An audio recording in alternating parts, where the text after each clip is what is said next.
Welcome to The Last Breakfast. Please enjoy the video.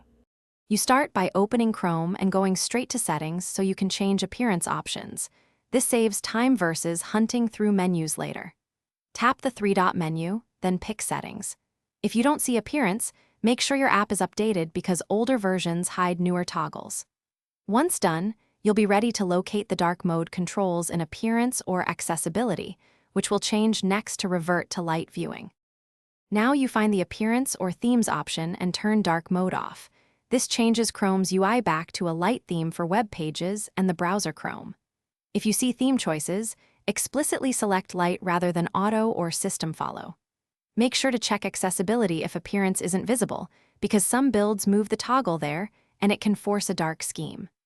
Once you set light, relaunch tabs to apply the new look consistently. Finish by relaunching Chrome and reloading pages to confirm the light theme is active.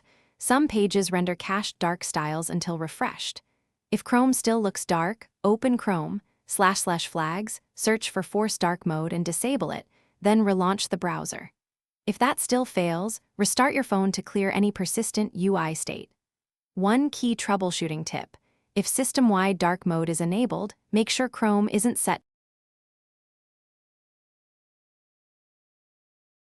Thanks for watching. If this was helpful, leave a like and consider subscribing. See you next time.